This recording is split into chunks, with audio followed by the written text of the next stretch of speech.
ప్రభుత్వ వైఫల్యాలు ఓవైపు, మరొక వైపు ఎమ్మెల్యేల అరాచకాలు. అసలు ఆంధ్రప్రదేశ్లో ప్రభుత్వం అనేది ఒకటి ఉందా అనే అనుమానం వస్తోంది అని రాజకీయ విశ్లేషకులు అభిప్రాయపడుతున్నారు. ప్రజాప్రతినిధుల దౌర్జన్యాలు, దాడులను చూసి సామాన్య ప్రజలు విస్తుపోతున్నారు. క్షమించరాని నేరాలు చేస్తున్న ఎమ్మెల్యేలను పిలిపించి వారిపై కఠిన చర్యలు తీసుకోవాల్సిన చంద్రబాబు ఆ పని ఎందుకు చేయట్లేదు? ఏదో చిన్న తప్పు చేసినట్టుగా మందలించి పంపించేయటం దేనికి సంకేతం? అరాచక ఆంధ్రప్రదేశ్ను ఆవిష్కరిస్తున్న చంద్రబాబు పాలనపై ప్రముఖ జర్నలిస్ట్ కొమ్మినేని శ్రీనివాసరావు కామెంట్ ఇప్పుడు చూద్దాం. ఏపీ ముఖ్యమంత్రి చంద్రబాబు నాయుడు స్టైలే వేరుగా ఉంటుంది. ఆయన లీకుల స్పెషలిస్టుగా పేరొందారు. తాను చేసే చర్యలతో సంబంధం లేకుండా తనకు ప్రయోజనం కలిగే ప్రచారమే జరిగేలా జాగ్రత్త పడుతుంటారు. గతంలో సోషల్ మీడియా పెద్దగా లేకపోవడంతో ఆయన ఏం చేసినా చెల్లిపోయింది. కానీ ఇప్పుడు సామాజిక మాధ్యమాల విస్తృతి పెరిగినందున అసలు గుట్టును విప్పేస్తున్నాయి. మంత్రివర్గ సమావేశంలో చంద్రబాబు చేసిన ఒక వ్యాఖ్యను చూడండి. ఎమ్మెల్యేల వల్ల పార్టీకి చెడ్డ పేరు తెస్తే సహించను అని ఆయన అన్నారట. విశేషం ఏమిటంటే టీడీపీ, జనసేన, బీజేపీ కూటమి ప్రభుత్వ నిర్వాకాలు, వైఫల్యాల వల్ల తమకు ప్రజల్లో నిరసన ఎదురవుతోందని ఎమ్మెల్యేలు చెబుతుంటే ఎమ్మెల్యేల వల్ల ప్రభుత్వానికి చెడ్డ పేరు వస్తోందని ముఖ్యమంత్రి చంద్రబాబు అంటున్నారు. కూటమి ఎమ్మెల్యేలు, ముఖ్యంగా టీడీపీ ఎమ్మెల్యేలు గాడి తప్పుతున్నారని అంగీకరిస్తూనే వారేదో చిన్న తప్పులు చేస్తున్నట్లుగా భావించి ఇంకోసారి లేదా పదే పదే అలా చేస్తే కఠిన చర్యలు తప్పవని లీక్ ఇచ్చి సరిపెట్టుకుంటున్నారు. అంటే అకృత్యాలకు పాల్పడిన ఎమ్మెల్యేలకు ప్రస్తుతం ఎలాంటి ఇబ్బంది ఉండదని చెప్పడమే కదా ఇదేనా పాలన అంటే? ఇటీవలి కాలంలో కొందరు ఎమ్మెల్యేలపై వచ్చిన ఆరోపణలు తీవ్రంగా ఉన్నాయి. అయినా చూసి చూడనట్లు వ్యవహరిస్తూనే వారికేదో వార్నింగ్ ఇచ్చినట్లు నటిస్తున్నారన్నమాట. ఎమ్మెల్యేల మీదనే కాదు, కొందరు మంత్రులు అక్రమాలకు పాల్పడుతున్నట్లు విమర్శలు, వార్తా కథనాలు వస్తున్నా చంద్రబాబు స్పందిస్తున్నట్లు కనపడడం లేదు.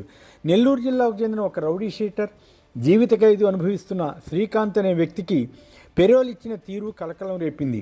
ఆ జిల్లాకు చెందిన ఇద్దరు టీడీపీ ఎమ్మెల్యేలు సిఫారసు చేయడం, ఆ మీదట హోంమంత్రి అనిత ఒత్తిడి కారణంగా హోంశాఖ అధికారులు పెరోల్ మంజూరు చేశారని నిఘా విభాగమే నివేదిక అందించిందట. అయినా ఎమ్మెల్యేలను ఏమీ అనలేదు, మంత్రిని ఏమీ అనలేదు. అదేదో ఓవర్లుక్ వల్ల జరిగిందని మంత్రి బాధ్యత నుంచి తప్పించుకో చూశారు. ప్రభుత్వంలో చక్రం తిప్పుతున్న ముఖ్యమంత్రి కుమారుడు మంత్రి లోకేష్ పెరోల్ ఇచ్చేటప్పుడు అప్రమత్తంగా ఉండాలని సలహా ఇచ్చారట. ఎమ్మెల్యేలు కానీ మంత్రి కానీ ప్రభుత్వానికి అప్రదిష్ట తెచ్చారా లేదా? వీరిపై చర్య తీసుకోవడం మాని వైసీపీ వారు దుష్ప్రచారం చేస్తున్నారని, క్రిమినల్ మాఫియాగా ఉన్నారని చంద్రబాబు అనడంలో అర్థమేమైనా ఉందా? టీడీపీ ఎమ్మెల్యేల గత చరిత్ర ప్రకారం ఎంతమందిపై క్రిమినల్ కేసులు ఉన్నాయో ఆయనకు తెలియదా? ఈ పెరోల్ వ్యవహారంలో శ్రీకాంత్ ప్రియురాలు అరుణ ఎక్కడ మరిన్ని నిజాలు చెబుతుందో అని అనుమానించి ఆమెను ఏదో కేసులో అరెస్ట్ చేసి భయపెట్టడం మంచి పాలనే అవుతుందా అన్న చర్చ కూడా ఉంది. వ్యవసాయ మంత్రి అచ్చెన్నాయుడిపై ఆగ్రోస్ జీఎం రాసిన లేఖ గురించి సీఎం ఏమంటారో తెలియదు. ఒక ఏపీ మంత్రి హైదరాబాద్లో కూర్చుని సెటిల్మెంట్లు చేస్తున్నారని ఎల్లో మీడియానే రాసింది. ఎమ్మెల్యే బుడ్డా రాజశేఖర రెడ్డి శ్రీశైలంలో అటవీశాఖ సిబ్బందిపై దౌర్జన్యానికి దిగిన ఘటన పాశవికంగా ఉంది. చెక్పోస్ట్ గేట్ తీయలేదని అటవీశాఖ సిబ్బందిపై తన అనుచరులతో కలిసి భౌతిక దాడికి దిగారని టీడీపీ మీడియా కూడా తెలిపింది.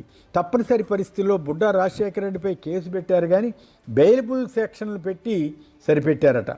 సాధారణంగా అయితే అది ఎంత పెద్ద నేరం అయినా ఇంతవరకు ఎమ్మెల్యేని అరెస్ట్ చేయలేదు, మొక్కుబడి తంతుగా మార్చారు. ఇక్కడ ట్విస్ట్ ఏమిటంటే జనసేన నేతను ఏవన్గా కేసులో పెట్టారట.